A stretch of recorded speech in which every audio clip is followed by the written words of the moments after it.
मुझे तो लगता है कि क्राइम तब कंट्रोल हो पाएगा जब बीजेपी अपने हाथ में होम मिनिस्ट्री ले लेगी। सम्राट चौधरी को होम मिनिस्टर बना दीजिए, सम्राट चौधरी को आप जो है वो चीफ मिनिस्टर बना दीजिए। उन्होंने ऐलान किया है कि गुंडे माफिया जो हैं, शराब माफिया, बालू माफिया, जमीन माफिया, ये सब या तो इनका गया में पिंडदान कर दिया जाएगा, नहीं तो पहले ही नेपाल पकड़ लेंगे। क्या आरजेडी के साथ क्या दिक्कत था, मतलब इनके गठबंधन में कि चल गए उधर? आरजेडी के साथ उनको दिक्कत नहीं था, आरजेडी के साथ बिहार की जनता को दिक्कत था। लोग तो कह रहे हैं कि बीजेपी के साथ में मतलब चल गए तब जाकर के ईडी का इन पे कार्रवाई हुआ। वही मैं कह रहा हूँ कि पावर बीजेपी के हाथ में है। पावर आज बीजेपी के हाथ में, इसलिए ईडी की कार्रवाई हो रही है। इसका मतलब आपके हाथ में भी पावर था, तभी तो आपने अनिल दुबे के ऊपर कार्रवाई किया, नागेश सम्राट के ऊपर किया, मनीष कश्यप के ऊपर किया। तो क्या प्रूफ है कि हाँ मनीष कश्यप पे आरजेडी मतलब आरजेडी के क्या प्रूफ? इसका क्या प्रूफ है कि लालू यादव अपने कुकर्म या चोरी से नहीं गए थे?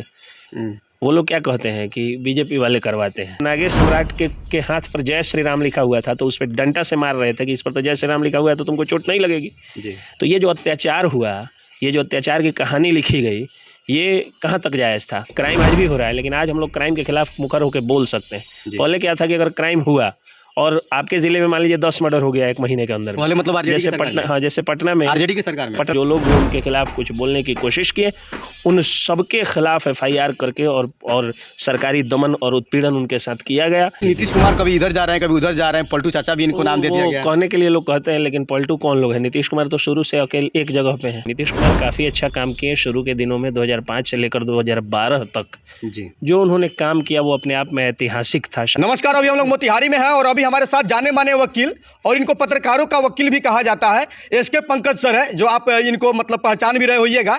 इनसे हम बात करेंगे कि बिहार में जो एक खींचातानी की सरकार मतलब बनाने के लिए जो है खींचातानी चल रही थी, और हालांकि जो है बिहार में महीनों में सरकार जो है कई बार बदल जाती है, और सरकार तो बदल रही है लेकिन हमारा बिहार जो है बदल नहीं रहे हैं। इस पर हम बात करेंगे और कुछ लोग जो है इसको उठाव पटक की भी सरकार कर रहे हैं, तो इनसे बात करके सबसे पहले इसी मुद्दे पर हम चर्चा करेंगे। क्या कहेंगे सर बिहार की पॉलिटिक्स को लेकर के? बहुत बहुत धन्यवाद और आपका आभार। और आज देखिए हम लोग कोर्ट कैंपस में टिफिन के समय में हम लोग जो है माता रानी के दरबार में बैठे हुए हैं और हम लोग बातचीत कर रहे हैं। देखिए, जो आपने कहा कि सरकारें बदल जा रही हैं, सरकार बदलने का कारण ये है कि जैसे दिल्ली में अरविंद केजरीवाल ने बहुत अच्छा काम किया, लोगों ने पूर्ण बहुमत की सरकार फिर से दी।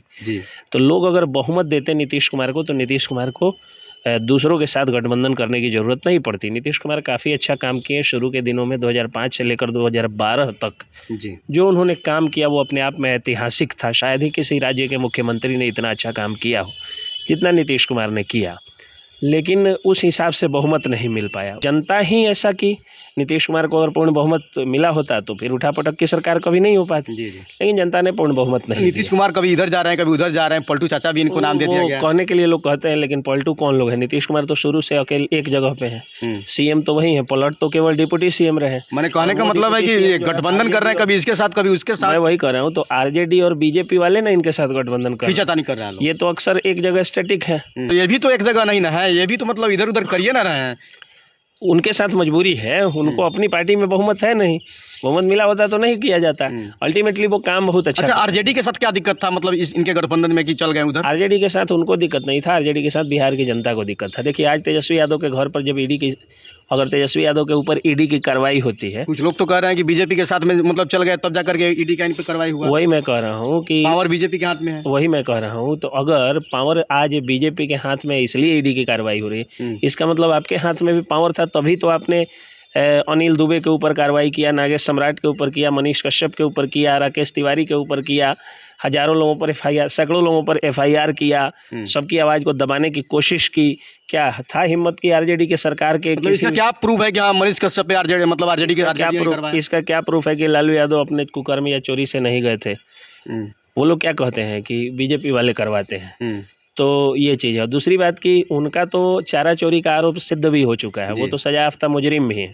कोर्ट ने उनको सजायाफ्ता मुजरिम कहा है। मनीष कश्यप को तो कोर्ट ने मुजरिम भी नहीं कहा। मनीष कश्यप तो उतना सारा क्रिमिनल एंटीसीडेंट होने के बावजूद कोर्ट ने उन पर मर्शी किया। जाना कोर्ट की ये पत्रकारिता या यूट्यूबर जो भी कहिए, यूट्यूबिंग करने के दौरान ये सारी चीज़ें उनके साथ हुई हैं। सच की आवाज़ को उठाने के कारण उनके साथ ये सारी बात हुई और कोर्ट ने उनको जो है 14 या 16 जी मामलों में बेल दे करके तब उनको बाहर निकाला। जी तो कहने का अर्थ ये है कि फिर भी ये लोग जो है जिस तरह की दमनकारी नीति अपनाए थे और जिस तरह का दमन हुआ, अब आप सोचिए आज हम लोग जो है माता दुर्गा के मंदिर में बैठे हुए हैं।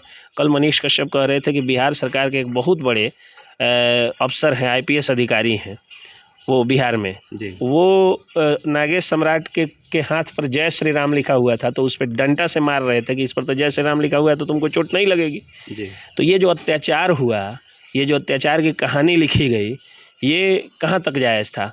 और देखिए क्राइम आज भी हो रहा है, लेकिन आज हम लोग क्राइम के खिलाफ मुखर होकर बोल सकते हैं। जी। पहले क्या था कि अगर क्राइम हुआ और आपके ज़िले में मान लीजिए 10 मर्डर हो गया 1 महीने के अंदर में, पहले मतलब आरजेडी जैसे की सरकार पटना, में। हाँ जैसे पटना में, आरजेडी की सरकार में पटना में 30 मर्डर हो रहा था। जी 30 दिन में 30 मर्डर पटना में केवल अकेले तो हो रहा था। तो हो सकता है आज भी हो रहा हो, क्राइम आज भी नहीं रुका। जी लेकिन अब कम से कम आप कह सकते हैं कि अरे नीतीश कुमार आपकी सरकार में क्राइम बढ़ गया, यानी कि लेकिन उनकी सरकार में आप कहते हैं कि अरे तेजस्वी यादव नीतीश कुमार आपकी सरकार में क्राइम बढ़ गया, जंगल राज वापस आ गया, तुरंत आप पर FIR कर दिया जाता था।